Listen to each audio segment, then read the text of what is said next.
So here we have the Range Rover Evoque. I'm going to start off by showing you around the outside of the car, and then we'll hop in and run through some controls on the inside.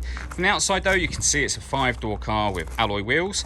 Let's start off inside the boot and then work our way around the rest of it from there. As we approach the back of the car, you can see we have reversing sensors, plenty of boot space, as well as that 60/40 split folding rear seat should you wish to increase this space even further.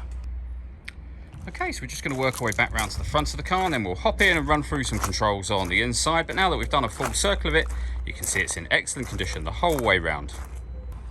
Just briefly before we climb in, I think it's well worth seeing the interior from this exterior point of view. There's plenty to run through on the dashboard, so let's hop in and we'll do that now. Okay, now that we're inside the car, we're going to start with the dials. On the left-hand side, we have the speedometer. We have the rev counter on the right-hand side.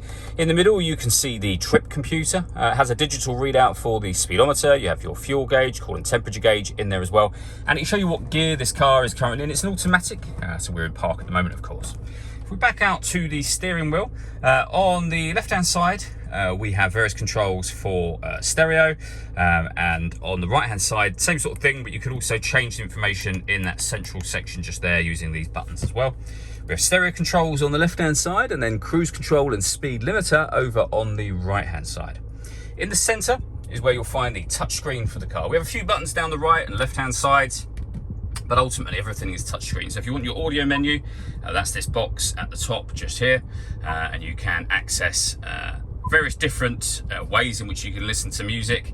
So we have our radio, of course. You can listen to your own music via that section as well.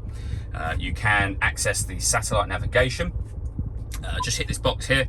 It's a nice clear color display, as you can see. Very easy system to use. And again, back out to the home screen.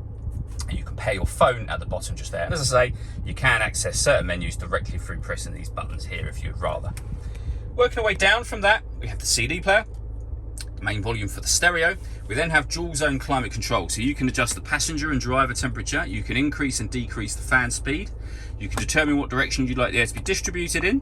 When you're happy with those settings, this button turns your air conditioning off or back on again. You can recirculate the air that's in the car. That's a great way of heating it up or cooling it down quickly depending on the temperature you've set. Or you can hit auto. If you do that, the car will take control, as you can hear, of the fan speed and direction of the air to maintain the temperatures you've asked for. Any manual adjustment will override that and take you back to standard aircon. We have a heated driver's seat with 3 heat settings, same for the passenger. We've also got a heated front screen along with a heated rear screen as well. Below that, we can put the car in eco mode. We can put on the downhill brake control if you're going to take it off-road. We have our traction control we can turn on and off. We have an electronic handbrake. The dial for the gears, so just rotate that dial to whatever gear you would like the car to be in. And then finally, these buttons here, which will take you through, with every push, the different kind of modes for, as you can see yourself, off-road.